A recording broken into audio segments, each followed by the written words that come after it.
हर भोले नमः शिवाय। नमः शिवाय ओम नमः शिवाय हर हर भोले नमः शिवाय। ओम नमः शिवाय ओम नमः शिवाय हर हर भोले नमः शिवाय। नमः शिवाय ओम नमः शिवाय हर हर भोले नमः शिवाय।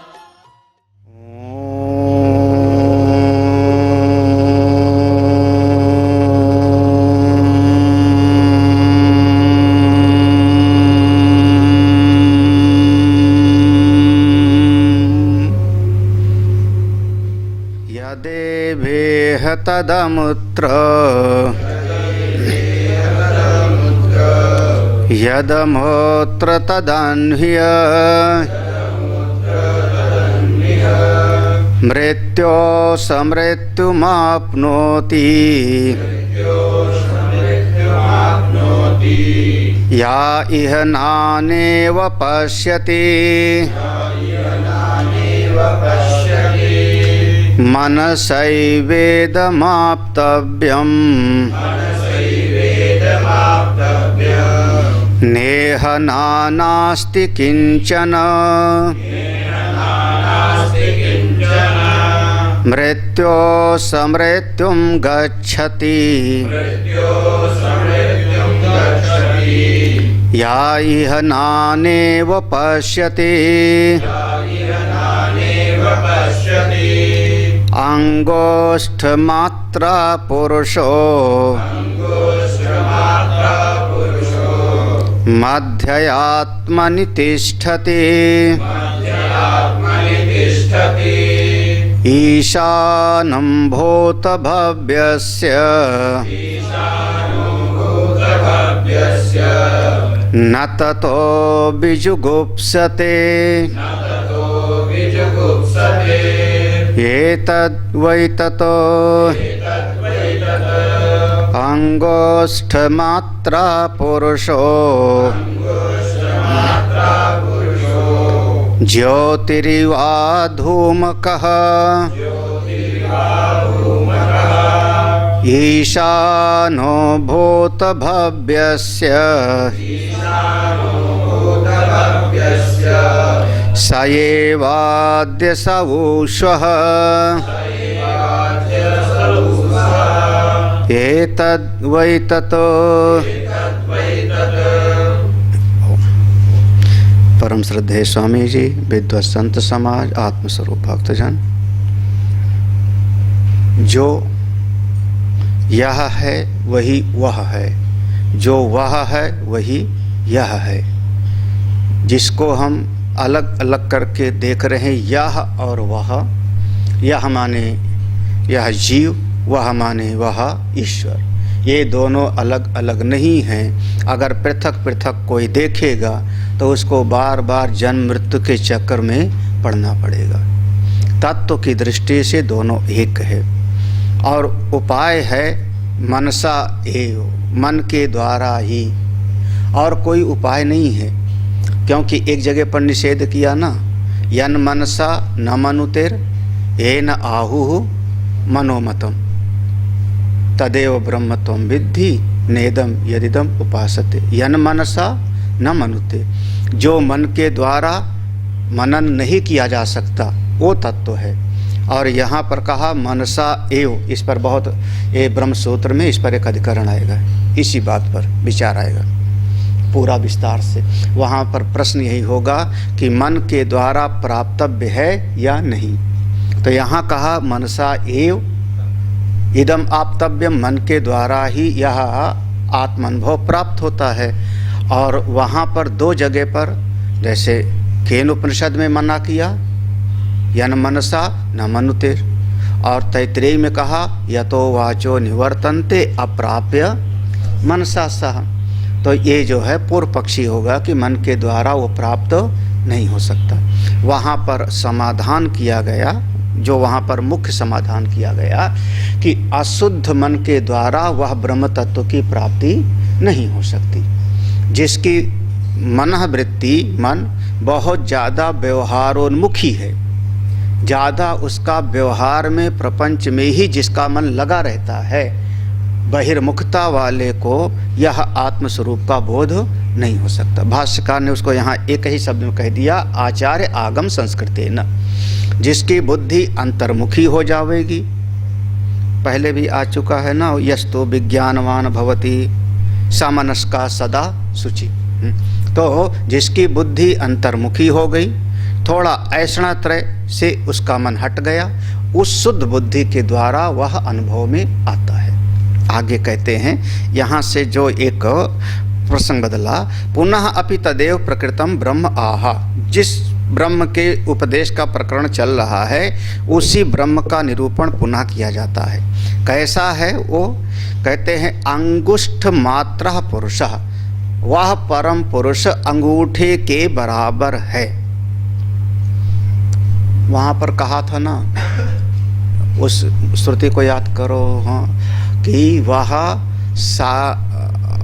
अव्यक्तात् पुरुषः परः, पुरुषान्ना परम किंचित सा काष्ठा सा परगति। याद आया ना? तो वह परम पुरुष सबसे श्रेष्ठ है, उससे परे और कुछ नहीं, क्योंकि सबसे सूक्ष्म वही, सबसे महान वही, और सबका प्रत्यक आत्मा वही। वो कैसा है? वो कैसा है? तो यहाँ कहते अंगुष्ठ मात्रः पुरुषः, अंगूठे के बराबर, मध्य आत्मनि तिष्ठति, वह हृदय रूपी गुफा में, जीव के हमारे हृदय रूपी गुफा में वह अवस्थित है, हृदयाकाश में, हृदय कमल में वह विराजमान है। और जो वह है अंगूठे के बराबर, वह कहते ईशानम, सारे जगत का स्वामी है, भूत भव्यस्य, काल का भी वही स्वामी है, तीनों कालों का, जो उसको अनुभव कर लेता है, फिर उसके भीतर कोई छुपाने की बात नहीं होती, न ततो बिजुगुप्सते, कोई घृणा की बात नहीं होती। एतद वैतत, यही वो तत्व है।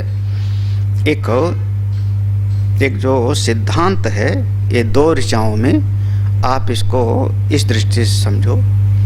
सृष्टि की प्रक्रिया सबने पढ़ी है ना, पंचीकरणम सबने पढ़ा है ना, याद है ना? नहीं, पंचीकरणम तो पढ़ा है ना हम शायद। जो पांचों महाभूत है उसके गुण अलग अलग हैं, शब्द, स्पर्श, रूप, रसगंध, आकाश, वायु, अग्नि, जल और पृथ्वी, ठीक है ना? ये तो पांच महाभूत हैं, सूक्ष्म महाभूत, और उनके पांचों के गुण यही हैं। पांचों महाभूत तीन गुण वाले थे, सत्वगुण, रजोगुण और तम, ये भी याद है ना? तो सत्वगुण से ज्ञानेंद्रियां और अंतःकरण बनी थी, रजोगुण से कर्मेंद्रियां और पांच प्राण बने थे। जो तमोगुण था पांचों महाभूतों का, उसका हुआ था मिश्रण, प्रसंग है, याद है ना? मिश्रण हुआ था। तो वह जो पंचीकरण हुआ कैसे हुआ, तो उसमें बताया कि आकाश ने अपना आधा हिस्सा ले लिया और आधे का 4 पार्ट किया और चारों महाभूत को बांट दिया, ऐसे था ना? फिर वायु ने अपना आधा रख लिया और अपने आधे का 4 हिस्सा करके चारों को बांट दिया, यही ना? ऐसे था ना? तब फिर उसका एक हिस्सा आकाश में मिल गया वायु का, और आकाश का एक हिस्सा जो है वायु में आ गया, इस तरीके से। अब ऐसे चारों महाभूतों का आधा अपना है, पांचों महाभूत का आधा अपना अंश है, और आधे में 4 औरों का अंश जुड़ा हुआ है। समझ आया ना? आधा तो अपना है, जो पृथ्वी है, पृथ्वी तत्व में आधा उसका अपना है, जो यह हमको दिखाई पड़ रहा है स्थूल, हाँ, इसीलिए कहते हैं पंचीकृत पंच महाभूत। तो इसमें पृथ्वी में आधा अपना है और आधे में चारों महाभूतों का है। ऐसे जल में आधा अपना है उसका और आधे में चारों का हिस्सा है। तो आकाश जो हमको दिखाई पड़ रहा है, इसमें अग्नि है कि नहीं? हाँ, है ना?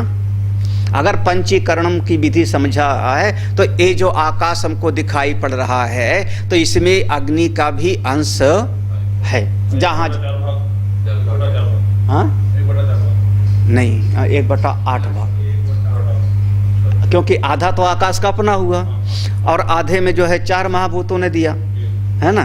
तो 1/8वां हिस्सा आकाश में 1/8वां हिस्सा जो है वो अग्नि का है।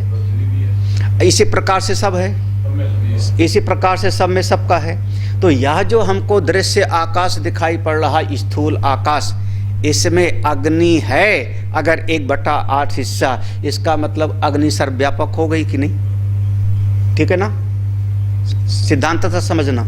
अग्नि सर्वव्यापक हो गई क्योंकि जहाँ जहाँ आकाश है वहाँ वहाँ अग्नि का अंश है। लेकिन हमको आकाश में अग्नि तो दिखाई नहीं पड़ रही। ये भी तो आकाश है बीच में, ये जो बीच में हुआ ये भी तो खुली जगह है, आकाश है। यहाँ तो खुली जगह, खाली जगह दिख रही आकाश।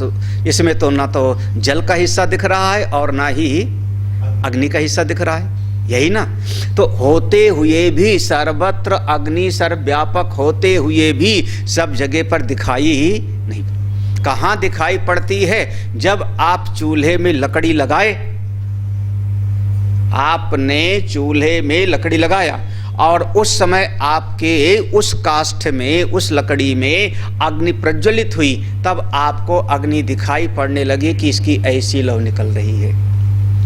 ठीक है, हाँ। तो वह जो अग्नि अब प्रकट हो गई आपके चूल्हे में, आग में लकड़ी से लगाने पर आपने उस अग्नि को देख लिया, तो वह अग्नि सर्वव्यापक होते हुए भी, हाँ, सर्वव्यापक होते हुए भी, सब में समाया हुआ होता हुआ भी उसकी अनुभूति कहाँ पर होगी? जब किसी के माध्यम से, किसी या ईंधन के माध्यम से उसका कोई व्यक्त रूप प्रकट होगा, तब हमको दिखाई पड़ता है।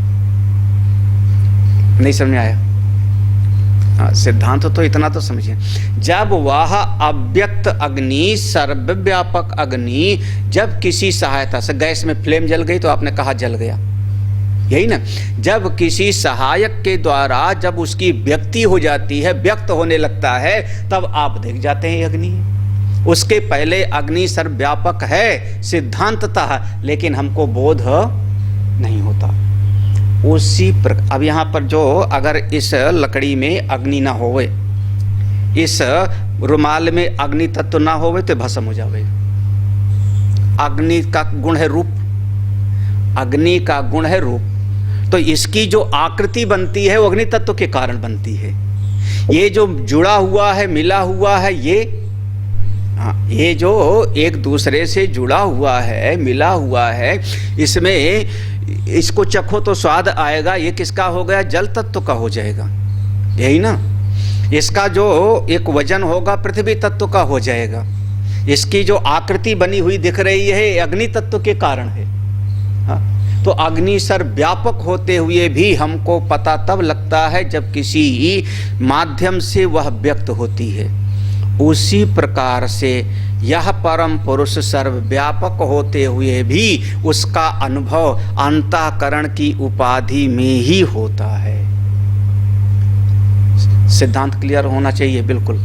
ये बहुत बार कहा जाएगा, हृदय में परमात्मा का अनुभव होता है, अंतःकरण में परमात्मा की अनुभूति होती है। तो वहाँ पर कहने का मतलब होगा कि वह परम सत्ता सर्वव्यापक है, सब जगह पर है, अग्निवत, लेकिन उसकी अनुभूति, उसका जो अनुभव है, उपलब्धि हृदय के भीतर ही होता है। इसलिए कहा अंगुष्ठ मात्र पुरुष,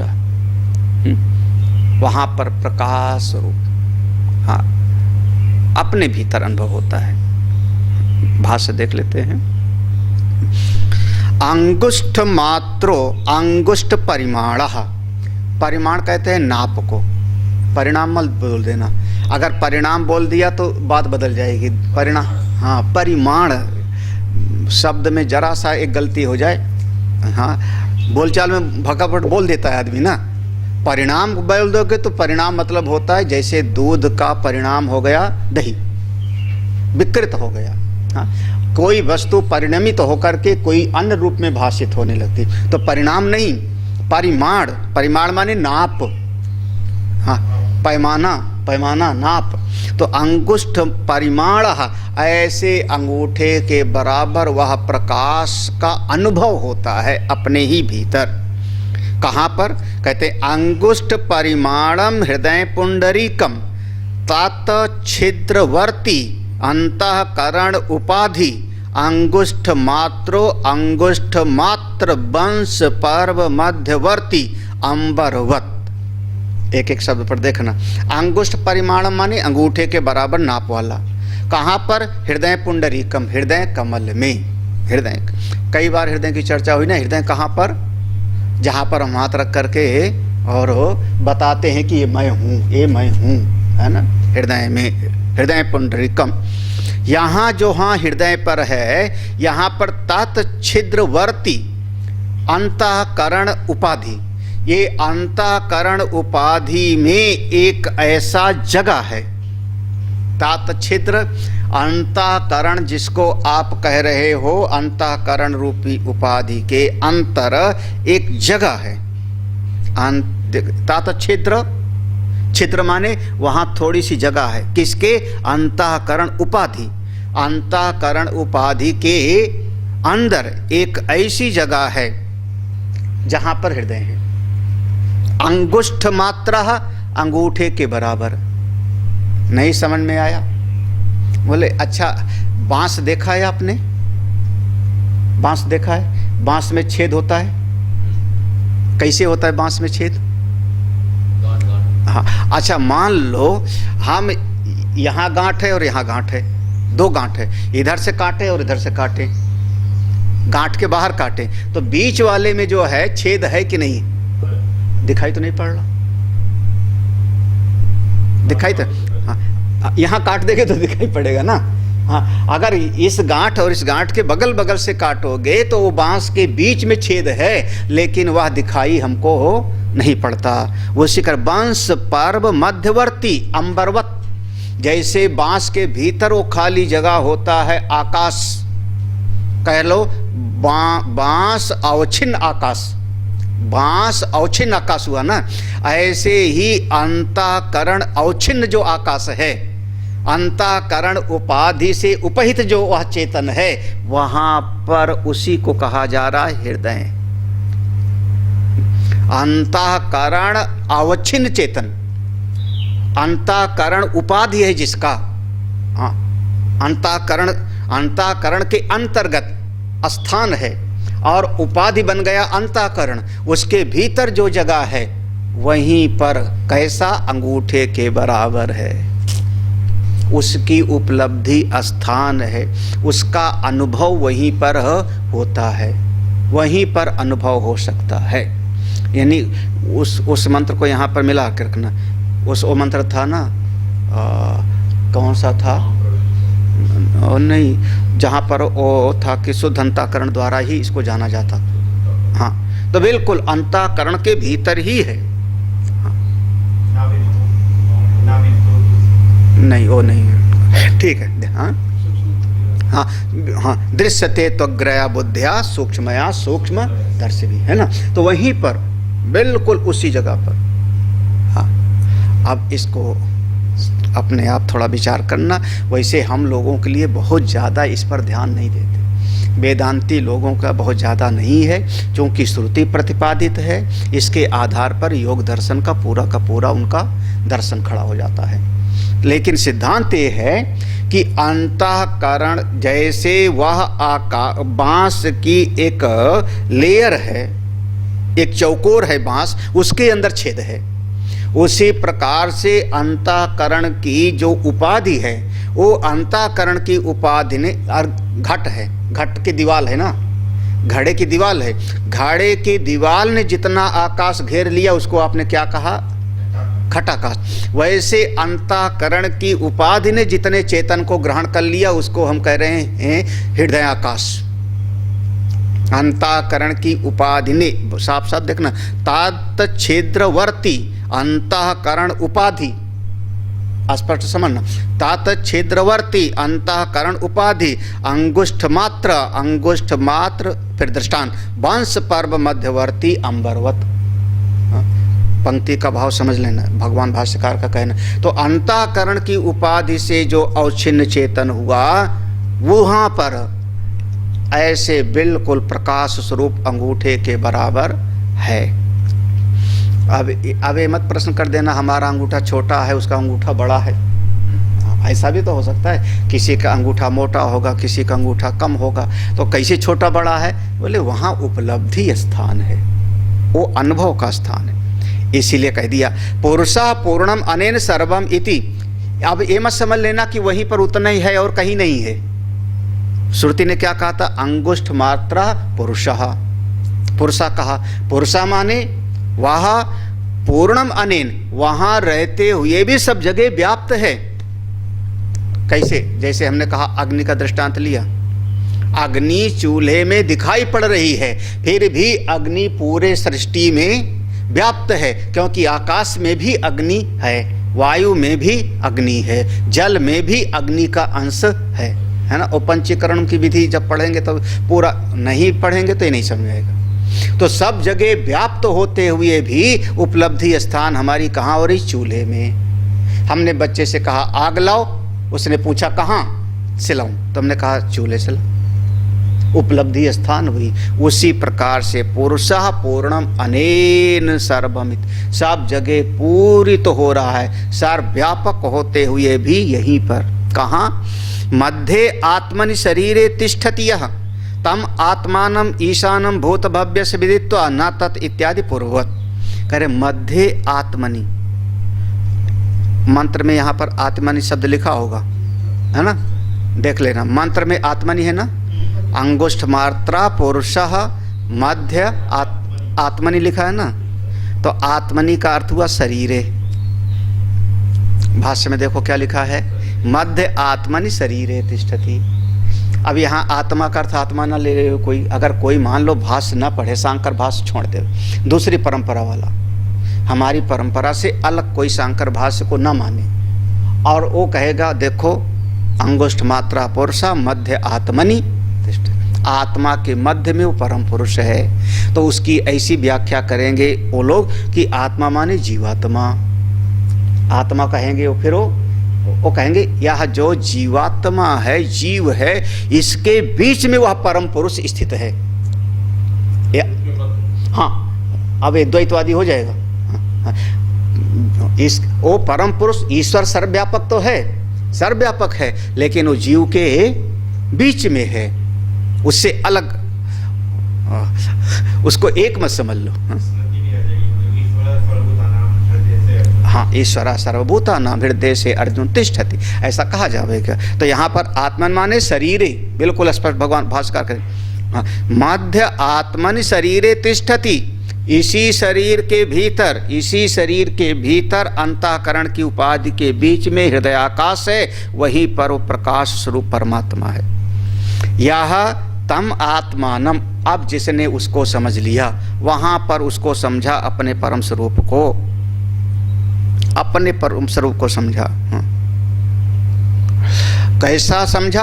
उस परम पुरुष को, प्रकाश रूप आत्मा को। तो ईशानम भूत भव्य से क्या समझा कि ये तो यही सबका स्वामी है, यही भूत भव्यस्य, तीनों काल का, भूत भविष्य वर्तमान सबका स्वामी यही। ये मंत्र पहले भी आ चुका है, ये नीचे की लाइन का भूत भव्यस्य वाला, हाँ, कि वो भूत भविष्य और सबको भी वो जानने वाला है, वो ढूंढ लेना। तो हाँ, तो उसको यहाँ भाष्यकार ने कहा पूर्ववत।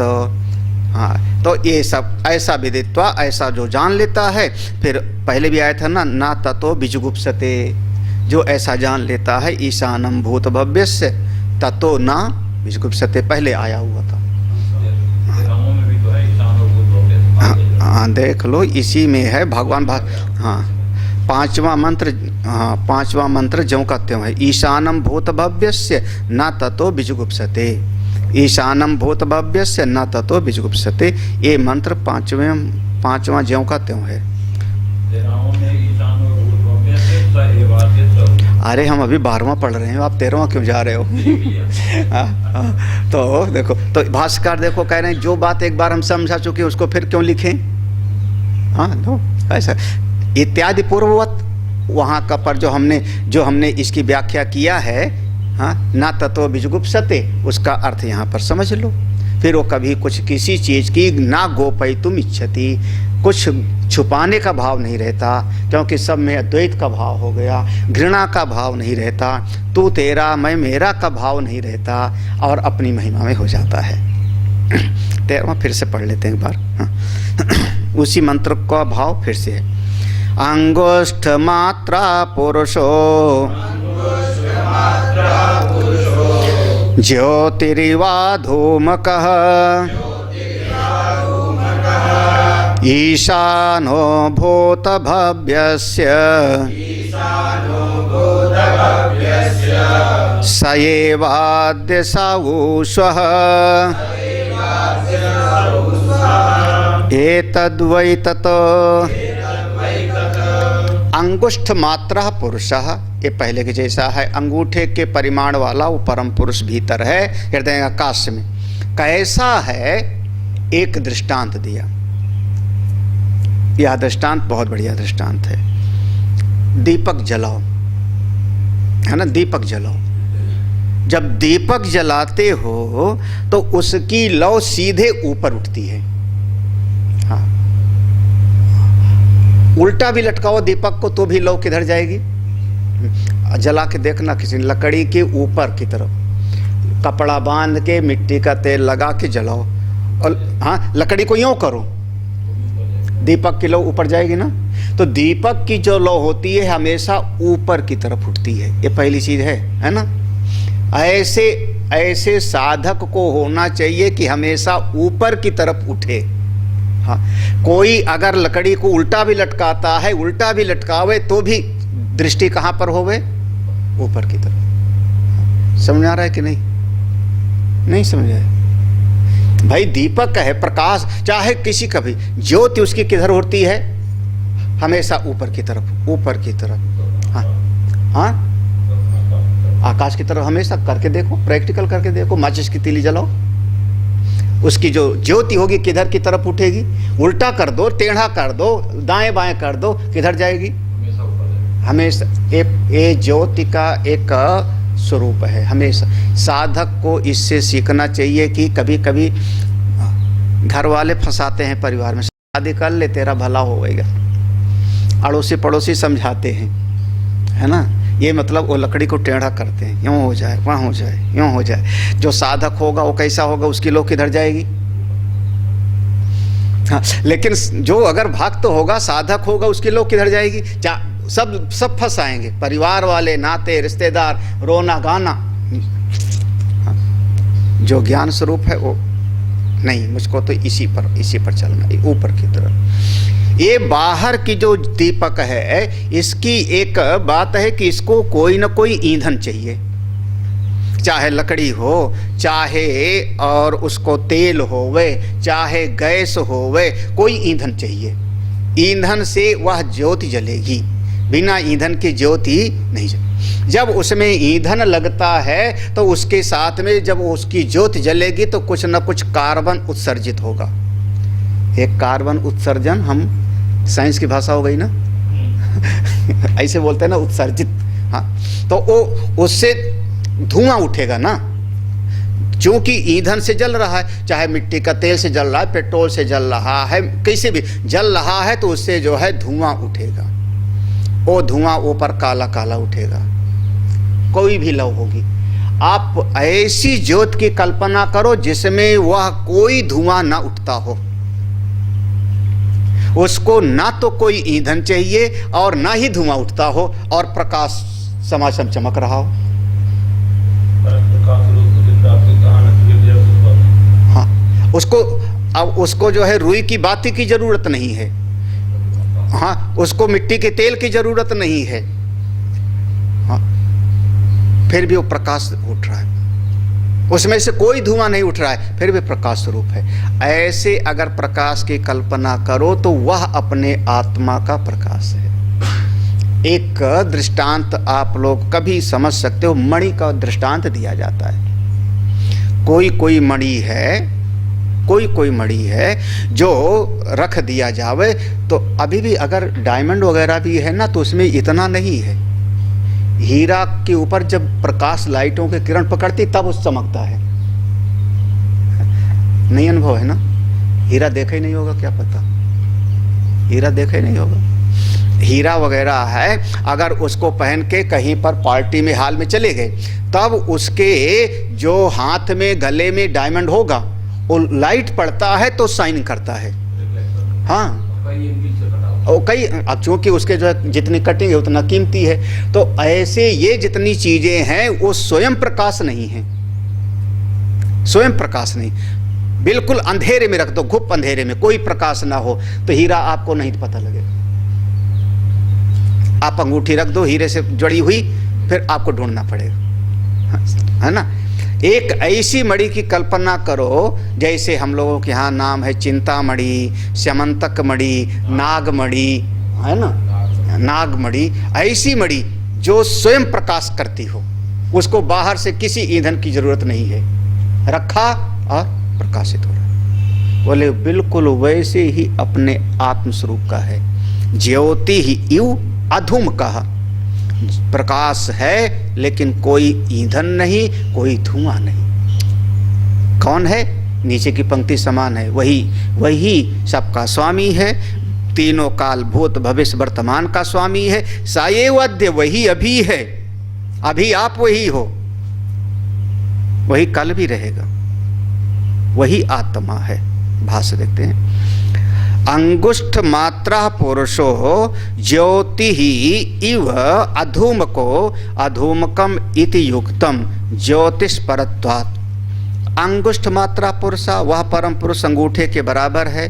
ज्योति ही इव अधूमको, ज्योति के, ज्योति ऐसी है, प्रकाश ऐसा है जिसमें कोई धुआं नहीं है। भाष्यकार एक शब्द लेते हैं, यहाँ पर है ज्योति इव अधूम कहा, भाष्य में पंक्ति में अधूम कहा। भाष्यकार कहते हैं जहाँ पर अधूम का है, मंत्र में ऐसे लिखा है अधूम कहा, तो इसको अधूमकम करके समझो। ये अभी व्याकरण की बात है, ये व्याकरण की बात है। क्यों? क्योंकि ज्योतिष परत्वात्, जो ज्योति शब्द है, ज्योति शब्द वह उसका विशेषण है। अधूम का शब्द जो है वह, अधूम का, वह किसका विशेषण हो रहा है? ज्योति का। तो ये नपुंसक लिंग में होने के कारण इसको अधूमकम समझ लो। काटपीट नहीं करना है, वो वेद है, वो वैसे है, लेकिन इसको अधूमकम ऐसा करके अर्थ समझो, क्योंकि ज्योतिष परत्वात्, ज्योति शब्द का वो विशेषण है। हाँ, तो ऐसा अंगूठे के बराबर परम पुरुष है। देखो, यस्तु एवं लक्षितो योगभीर हृदय ईशानो भूत भव्यस्य सा एव नित्यः कूटस्थ अद्य इदानीं प्राणिषु वर्तमाना सा वो सौ अपि वर्तिष्यते। करें, यस्तु एवं, जो इस प्रकार से लक्षित किया जा रहा है, वह योग भी हृदय, योगियों को हृदय में अनुभव होता है। भाई अब देखो शब्द भगवान भास्कर ने लगा दिया ना, योगी भी, योगियों के द्वारा हृदय में उसकी अनुभूति होती है। अब इस पर योग साधना करे, कोई समाधि लगावे, फिर उसके पूरे अंग हैं, कहाँ तक? यम, नियम, आसन, प्राणायाम, प्रत्याहार, धारणा, ध्यान और समाधि। फिर समाधि में भेद होगा, सविकल्प और निर्विकल्प समाधि। समाधि के भेद हैं संप्रज्ञात और असंप्रज्ञात समाधि। तो वहाँ पर जावेगा तो समाधि लगावेगा तो अपने हृदय में ऐसे वो अनुभव करेगा। फिर अब एक बोध होगा शास्त्र से, आचार से, क्या? ये जो हृदय में हमने अनुभव किया वही ईशानः भूत भव्यस, वही सबका स्वामी है, सबका संचालक को ही करता है, तीनों काल का स्वामी है। सायेव नित्यः, वो नित्य है। यह जो प्रकाश स्वरूप अपना आत्मा है नित्य है। नित्य माने कूटस्थ है, कभी कोई इसमें हलचल नहीं होती, कभी विचलन नहीं होती, ना किसी पाप से लिपायमान होता है, ना पुण्य का करता है।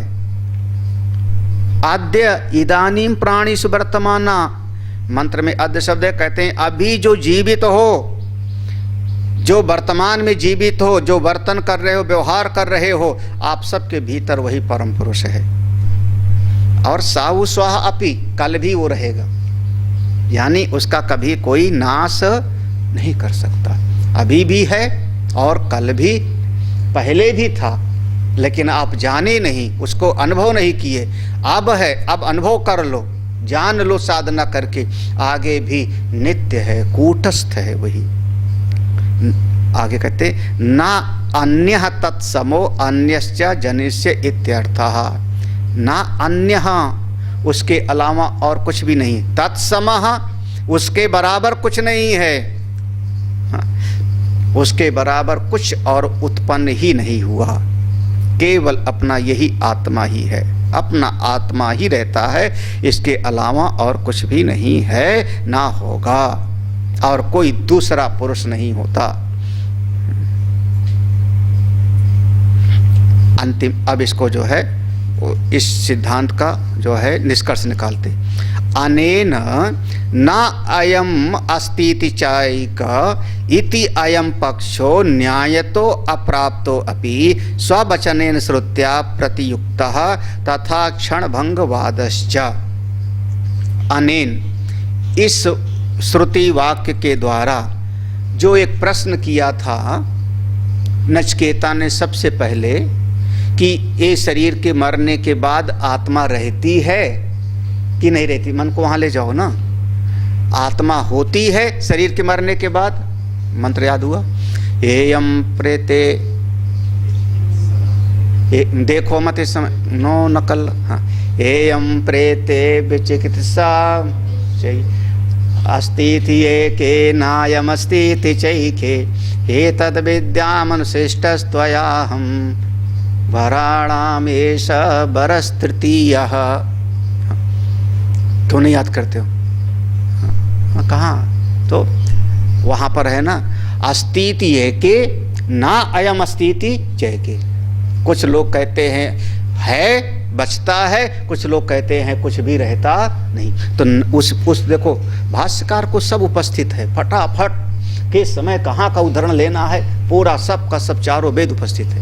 ना अयम, देखो ना अयम अस्तिति, वो शुरुआत में जो प्रश्न किया था नचिकेता ने कि जो लोग कहते हैं शरीर छोड़ने के बाद कुछ नहीं रहता, इस पक्ष का न्यायतः अप्राप्तः, तर्क से युक्ति से यह बात सही नहीं है, पक्का कर दिया है। और स्ववचने श्रुत्या, श्रुति भगवती ने अपने वचन से भी इसका खंडन कर दिया। क्या कह रही है श्रुति भगवती? सा अद्यापि, आज भी है, और स्वः, वो कल भी रहेगा, है ना, मंत्र में है ना, सा एवाद्य सा उ स्वः, वो आज भी है और आगे भी रहे। इसका मतलब श्रुति भगवती ने अपने ही सिद्धांत वचन से इस बात को पक्का कर दिया कि ये जो लोग कहते हैं शरीर छोड़ने के बाद कुछ नहीं रहता, वो बात ठीक नहीं, खंडन कर दिया, है ना। ठीक है, यहाँ दो चीज कहा, न्यायता माने तर्क से सिद्ध कर दिया गया है, पूर्व में ही तर्क से बहुत तरीके से सिद्ध कर दिया गया है, और एक ये पक्ष इसका खंडन कर दिया गया कि कुछ नहीं बचता, और दूसरा एक पक्ष का खंडन कर दिया श्रुति ने, क्षणभंगवादश्च। ये जो क्षणभंगवाद है ना, ये बौद्धों का एक मत है, बौद्धों के चार मत हैं, चार मत हैं। उन चार मत में से एक का मत है जिसको कहते हैं क्षणिक विज्ञानवाद। क्षणिक विज्ञानवाद, हर वस्तु इस क्षण में ये वस्तु नष्ट हो गई, अगले क्षण में बिल्कुल नई वस्तु है। हाँ, इस प्रकार से उनका क्षणिकवाद होता है। तो वस्तु वर्तमान में जो दिख रही वो नष्ट हो गई और अगला क्षण बिल्कुल नया क्षण है। ये वृत्ति नष्ट हो गई, अगली नई वृत्ति है। इस प्रकार से वो क्षणिक विज्ञानवाद है। वो कहते हैं इतना तेज धरातल, इतना तेज प्रवाह चलता है, इसलिए हमको नित्य लगता है, ऐसा उनका मत है। श्रुति भगवती ने उसका खंडन कर दिया। अब वो कभी एक आध बार कभी हमने दर्शन को पढ़ाया था, कुछ लोग थे शायद उसमें, बीके सिंह वगैरह, तो वो उसमें विस्तार में वहाँ जाना पड़ेगा, फिर कभी देखा जाएगा। क्षणभंगवाद, विज्ञानवाद, क्षणिक विज्ञानवाद, ये बौद्ध दर्शन का एक मत है। उनकी 4 शाखाओं का एक मत है। उसका भी यहाँ खंडन हो गया। पुनः अपि भेद दर्शन अपवादम ब्राह्मण आह। अब फिर भी श्रुति भगवती भेद दर्शन अपवादम, जो भेद दर्शन करता है, भेद बुद्धि वाला है। पहले क्या कहा था? जो भेद बुद्धि वाला होगा बार बार जन्मेगा और मरेगा। उसी बात को फिर से भगवती श्रुति उपदेश देती हैं। यथोदकम दुर्गे वृष्टम पर्वतेषु विधावति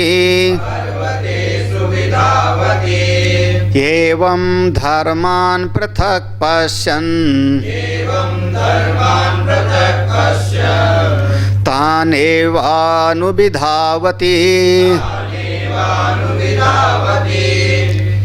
मंत्र का ही अर्थ समझो। यथा, यथा माने जैसे, उदकम माने जल, दुर्गे वृष्टम बहुत कठिन स्थान में, बहुत कठिन स्थान में, ऊंचाई पर। कहाँ पर? पर्वतेषु, पर्वत पर जैसे पानी की बूंद पड़ी ऊंचाई पर। हाँ, यथा उदकम दुर्गे पर्वतेषु वृष्टम, ऊपर बरसात हुई तो पानी की बूंद चोटी पर पड़ी। तो उसके बाद वो पानी की चोटी, वो पानी की बूंद क्या होगी? विधावती, फिर नीचे की तरफ वो पानी की बूंद दौड़ेगी। अब धीरे धीरे नीचे दौड़ते दौड़ते अचानक वह पानी की बूंद नष्ट हो जाएगी, जल की धारा नष्ट हो जाए। कोई कोई जल की धारा होगी जिसको नदी मिल जाएगा और नदी से आएगा, नहीं तो नष्ट होने का मतलब है कि वो उस वहीं पर सूख जाएगी, वो पर्वत के अंदर चली जाएगी। यही ना नष्ट होने का मतलब यहाँ पर इतना ही है। नष्ट होने का मतलब कह देना कि फिर एनर्जी का कभी लॉस नहीं होता, पानी कभी नष्ट नहीं होता, उस दृष्टि में। जैसे जो पानी की बूंद हमको दिख रही थी, जब ऊंचाई पर पड़ी तो ऊंचाई पर पड़ के थोड़ी दूर तक नीचे आती है और फिर वहीं पर सूख जाती है, नष्ट हो जाती है। एवं धर्मान पृथक, यहाँ धर्मान माने जीव, यहाँ धर्मान माने जीव। इस प्रकार से बिल्कुल इसी तरीके से जो जीव है, जो जीव है वह पृथक पृथक पश्यन्, जो अलग अलग देखता है, तानेव अनुधावति, उसी के जैसे दौड़ेगा और नष्ट हो जाएगा। जैसे कैसे? पानी की बूंद। कौन नष्ट हो जाएगा? जो अपने आप को दूसरे से अलग देखेगा। पृथक पश्यन्, भेद बुद्धि वाला। नाना नाना यू पश्यति, अलग अलग देखेगा, नाम रूप का भेद देखेगा, वो इस प्रकार से पानी की बूंद के जैसे नष्ट हो जाएगा। यथा उदकम दुर्गे दुर्गमे देश उत्सृते वृष्टम सिक्तम पर्वतेषु पर्वत्सु निम्न प्रदेशोषु विधावति विकीर्णम सद विनश्यति। करें यथा उदकम, जैसे जल, दुर्गे माने दुर्गमे देश है, बड़े ऊंचे कठिन देश में, और उत्सृते ऊंचाई पर, पर्वत के ऊपर, वृष्टम बरसात हुई, सिक्त पर्वतेषु पर्ववत्सु, और उसमें भी थोड़ा ऊंची चोटी पर वर्षा हुई, चोटी पर वर्षा हुई, तो वह पानी की बूंद निम्न प्रदेशेषु विधावति, नीचे की तरफ पानी की बूंद दौड़ती है, और दौड़ते दौड़ते विकीर्णम सद विनश्यति। अब ज़्यादा पानी नहीं था तो नदी नहीं बन पाया, तो वहीं पर वो सूख जाता है। एवं धर्मान आत्मनो, एवं धर्मान, इसी प्रकार से, धर्मान माने आत्मनो, जीव, भिन्नान पृथक पश्यनि, जो भिन्न भिन्न अलग अलग देखता है, पृथक एवं प्रतिशरीरम पश्यन, सभी अलग अलग देख करके भेद बुद्धि वाला, तानेव शरीर भेद अनुवर्तिनो अनिधावती, वही भेद बुद्धि वाले शरीर को ही बार बार प्राप्त करेगा। जीव, जिस जीव की, देखो, धर्मान आत्मनो, जो जीव भिन्नान पृथक अलग अलग देखता है, पश्यन पृथक एव प्रतिशरीरम, अभी देख रहा है कि तुम अलग हो, मैं अलग हूँ, ऐसा देख रहा है, तो वही तानेव, वैसे ही फिर से अगला शरीर पाएगा, फिर से अगला शरीर पाएगा, क्योंकि यहाँ देख रहे थे अलग अलग, तो अगली बार फिर अलग अलग देखो, फिर अगली बार अलग अलग देखो, तो अनुधावती, बार बार ऐसे पुनरपि जननम पुनरपि मरणम। बस वो भेद बुद्धि यहाँ थी तो अगले जन्म में भी भेद बुद्धि बनाओ, और क्या। ये भाई जो जैसा स्वभाव होता है, जिसका जैसे संस्कार होता है, उसको वैसे काम बता दिया जाता है, जिसका जैसे काम संस्कार होगा। जैसे हम लोगों का है प्रवचन करने का संस्कार, जहाँ भी जाऊँ, किसी भगत के घर जाऊँ, महाराज 5 मिनट को सुनाई दो, यही तो ना। अब प्रवचन का संस्कार है तो जहाँ महात्मा जी गए क्या करो महाराज 5 मिनट। हरियाणा और पंजाब की तरफ तो भोजन का न्योता भी देंगे तो बिठा देंगे, पहले घर पे आए महात्मा जी, उधर खास करके पंजाब हरियाणा भोजन का निमंत्रण है, दोपहर में मंच पर घर ले आए, कुर्सी उर्सी मंच पर बिठा दिया, फिर सब लोग टीका उका पूजा वूजा करेंगे, फिर घर की दादी जो सत्संगी थी वो आके बैठ जाएंगी हाथ जोड़ करके, फिर बच्चा बच्ची बेटा बेटी परिवार सबको बिठा देंगे, बहुओं को। महाराज ये लोग नहीं आ पाती हैं, कुछ इनका भी उद्धार करो। मतलब 15 मिनट पहले सुनाओ तो रोटी मिलेगी आपको। अगर नहीं प्रवचन सुनाया तो ये महात्मा फिर अच्छे नहीं। तो क्यों, हम लोगों को संस्कार है तो सुनाओ वहाँ पर, यही ना। क्या वो नहीं समझ आ रहा है क्या? अरे आप लोगों को तो पक्का है, आप जहाँ भी चली जाओ, जहाँ भी चली जाओ, अरे थोड़ा 2 रोटी सिखवा देना राजेश्वरी। बिनता जरा वो काम है ना, जहाँ भी चल जाए, चाहे मायके जाओ तो भी। मायके तो अब राजेश्वरी आँख छुपा रही है, हाँ, क्योंकि अभी इनको बुढ़ापे में भी मायके याद आता है। हाँ, मायके जाओ तो भी थोड़ा चावल बिंदा, हाँ ये कर देना, हाँ ये सब्जी छिलवा देना, कुछ न कुछ रसोई का काम है कर दे।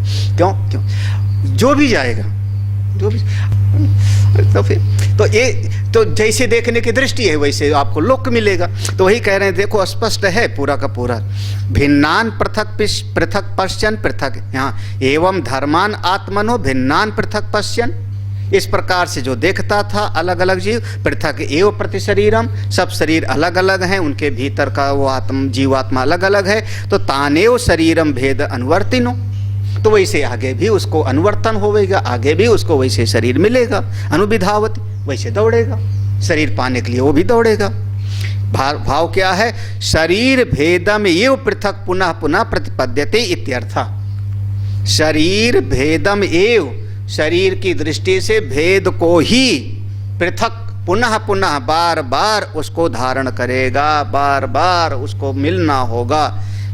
शरीर भले बदल जावे, कभी शरीर उसको शेर का मिल जाएगा और कभी शरीर उसको पेड़ का मिल जाएगा, कभी देवता का मिल जाएगा, कभी गंधर्व का मिल जाएगा, कभी मनुष्य का मिल जाएगा, बार बार उसी में फंसता रहेगा। भाष्यकार कहते हैं, देखो यस्य पुनः विद्यावतो विध्वस्त उपाधिकृत भेद दर्शनस्य विशुद्ध विज्ञान घन एकरसम अद्वयम आत्मानं पश्यतो विजानतो मुनेः मननशीलस्य आत्मस्वरूपम कथम भवति। इसका उल्टा, इसका प्रतिलोम किसका, ये जो हाँ 14वें मंत्र का उल्टा क्या होगा, कह रहे हैं यस्य, जो कोई पुनः विद्यावता, जिसने विद्या प्राप्त की, ज्ञान प्राप्त किया, आचार्य के पास गया, मन को शुद्ध करके, अंतःकरण शुद्ध करके आचार्य के पास गया, आचार्य के पास जा करके शास्त्र का श्रवण किया ठीक ठीक वेदांत वाक्यों का। जब श्रवण किया तो विद्यावता, ब्रह्म विद्या भीतर आई। जब ब्रह्म विद्या भीतर आई तो क्या हुआ, विध्वस्त उपाधिकृत भेद दर्शन से, जो उपाधि के कारण भेद दिखाई पड़ता था सबका विध्वंस कर दिया। उपाधि सत्य नहीं तो भेद भी सत्य नहीं, ये उसको अनुभव हो गया। अब अनुभव क्या हुआ उसको, विशुद्ध विज्ञान घन एक रसम, मैं तो बस ज्ञान स्वरूप हूँ, विशुद्ध, मैं शुद्ध हूँ, विज्ञान घन हूँ, एक रसम। अद्वय, अद्वय माने जहाँ दो की सत्ता नहीं है, एक नहीं, जहाँ दो नहीं है, ऐसा अद्वय। आत्मानम, अपनी आत्मा को जानता है, ऐसा भी जानता, ऐसा जिसने अपनी आत्मा को जान लिया, वो मुन्नी मननशील अपने आत्मस्वरूप को कैसे जानता है, कैसे देखेगा, जो ज्ञानी हो गया वो कैसे देखता है। तो इस बात को 15वें मंत्र में कहते हैं, यथोदकम शुद्धे शुद्धम मासिक्तम तादृगेव भवति एवं मुनेर्विजानत आत्मा भवति गौतम यथा उदकम शुद्धे। हमारे पास में गिलास में एक देखो गिलास में इतना जल है ना, उदकम शुद्धे, एक गिलास में जल है, कटोरी में भी जल है, ठीक है, समझ में आया। अब इसमें से इसमें जल डाल दिया तो क्या हुआ, तो पी लेता हूं फिर।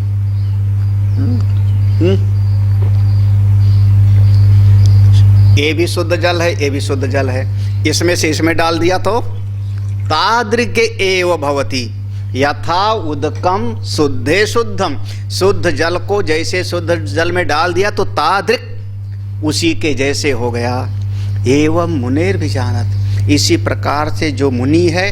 अब देखना यहाँ पर जो पहले उसको अपना अंतःकरण उपहित चेतन में दिख रहा था, उसने समझा कि जो अंतःकरण उपहित चेतन था वह शुद्ध है, असंग है, सारी उपाधियों से मुक्त है, उपाधियों के कारण वो कर्ता भोक्ता दिखता था।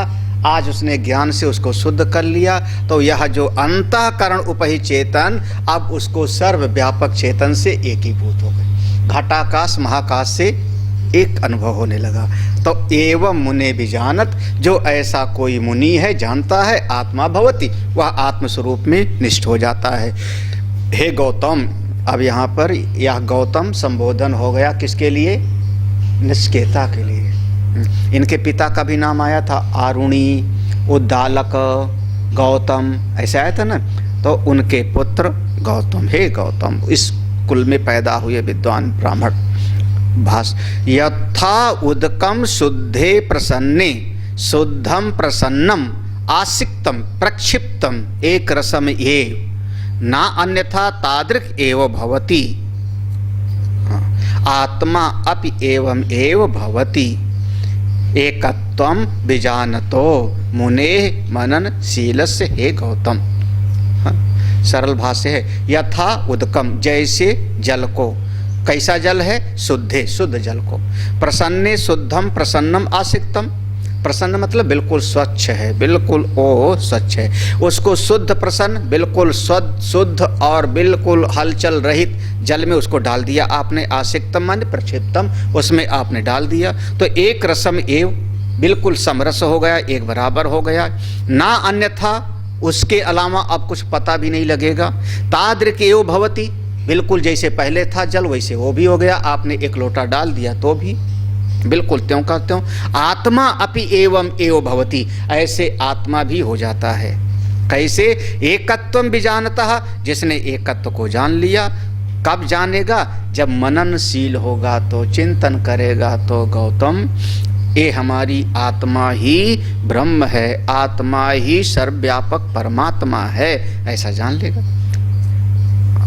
अब पूरे मंत्र का भाव देखो। ये भगवान भाष्यकार की ये पंक्ति बढ़िया पंक्ति है, हम लोग समझ सकें तो बहुत बढ़िया। तस्मात्, देखो तस्मात् आया ना, इसलिए तस्मात् कुतार्किक भेद दृष्टिम नास्तिक कुदृष्टिम च उज्झित्वा, इसलिए कुतार्किक भेद दृष्टिम, ये जो तर्क वितर्क करने वाले हैं, कुतर्क करने वाले हैं, जीव कैसे ब्रह्म हो सकता है, हाँ, वो इतना बड़ा पापी, वो इतना बड़ा पुण्यात्मा, दोनों एक कैसे हो सकते हैं, एक कैसे हो सकते हैं। तो कुतार्किक भेद दृष्टिम, और क्यों बोले नास्तिक कुदृष्टिम, अपने वेद को ना मानने वाले, शास्त्र को ना मानने वाले, इनकी भेद दृष्टि को चा उज्झित्वा, इनको त्याग दो, तत्काल त्याग करके, इसी क्षण त्याग करके। तर्क वर्क एक किनारे, तर्क प्रतिष्ठा ना, तर्क की कोई बहुत प्रतिष्ठा नहीं होती। श्रुति में क्या कहा था, नैषा तर्केण मतिरापनेया, यह जो प्रज्ञा है यह तर्क के द्वारा प्राप्त नहीं होती। तो ये जो कुतार्किक लोग जो भेद बुद्धि की बात करते हैं, नास्तिक लोग भेद बुद्धि की बात करते हैं, इसी क्षण इनको उज्झित्वा, उज्झित्वा माने क्या समझे, जैसे हाँ, अरे सीधा सीधा झाड़ करके, हमारे महात्मा लोग कहते हैं सत्संग भी पल्ला झाड़ करते हैं लोग, सुना ना, पल्ला झाड़ना। बैठे हैं 2 घंटा, जब उठे तो पीछे इसे थोड़ा सा झाड़ दिया, बोले सारा सत्संग झाड़ दिया, इसको नाम देते पल्ला झाड़। हाँ, तो उज्जित्वा माने झाड़ करके, पूरा त्याग करके, इसी क्षण त्याग दो। फिर क्या करो, मातृ पितृ सहस्रेभ्यो अपि हितैषिणा वेदेन उपदिष्टम आत्मेकत्व दर्शनम शांत दर्पैहि आदरणीयम इत्यर्थः। माता पिता सहस्रेभ्यो अपि, हजारों माँ पिता से ज्यादा हितैषी हमारी श्रुति भगवती। हाँ हाँ, क्या कहना है, माता पिता तो इस शरीर का ख्याल रखते हैं ना, माता पिता हमारे शरीर का ख्याल रखते हैं, हमको प्यार करते हैं, हमारा पालन पोषण किया, लेकिन परलोक के बारे में तो उनको कुछ पता ही नहीं है। तो माता पिता शरीर का पालन पोषण करते हैं, प्रेम करते हैं, लेकिन हजारों माता पिता से ज़्यादा हितैषी कौन है, हमारी वेदेन उपदिष्टा, हमारी श्रुति भगवती, जो परम हित चाहती हैं। क्या उपदेश कर रही हैं, एकात्म दर्शन, आत्म एकात्व दर्शनम, सबकी आत्मा एक है, इसका दर्शन प्राप्त करो। समस्या कहाँ आती है, भीतर अभिमान आ जाता है। हाँ, कभी शास्त्र जरा सा पढ़ लिया तो उसका अभिमान, कभी संत के पास गए तब भी अभिमान आ जाता है। श्रुति भगवती कहती शांत दर्पैहि, शांत दर्पैहि, बिल्कुल दर्प, दर्प माने हाँ हाँ दर्पयति, हाँ दर्पयति दर्पः, जो आपको दर्पित करे, कुछ अवलोकित करे, कुछ मैं हूँ, इसी से दर्पण बना शब्द। दर्पण के सामने आदमी बार बार क्यों जाता है, मैं कुछ ठीक हूँ, मैं कुछ ठीक हूँ, मैं कुछ ठीक हूँ। तो ऐसे दर्प, हाँ दर्पई ही, यह जो अभिमान है, जो दिखाने का भाव है, जो प्रदर्शन की वृत्ति है, बहुत सारे भाव इसके निकलेंगे। शांत दर्पई, अभिमान को मिटा करके, अहंकार को मिटा करके, अपनी अकड़ को मिटा करके, दिखाने का भाव मिटा करके, आदरणीयम इत्यर्थः। इस आत्म एकत्व दर्शन की बात जो श्रुति भगवती कह रही हैं, उसको आदर पूर्वक ग्रहण करो। जैसे भगवान के मंदिर में जाते हैं तो चरणामृत हम ग्रहण करते हैं, प्रसाद ग्रहण करते हैं। श्रुति भगवती यह ज्ञान का उपदेश करती हैं, ग्रहण करना चाहिए। इस श्रीमद परमहंस परिव्राजकाचार्य गोविंद भगवत पूज्य पाद से श्रीमद आचार्य श्री शंकर भगवता कृतौ काटको उपनिषद भाष्ये द्वितीय अध्याये प्रथम वल्ली भाष्यम समाप्तम्। ओम पूर्णमदः पूर्णमिदं पूर्णात् पूर्णमुदच्यते पूर्णस्य पूर्णमादाय पूर्णमेवावशिष्यते। ओम शांति शांति शांति। हरि ओम श्री गुरुभ्यो नमः। हरि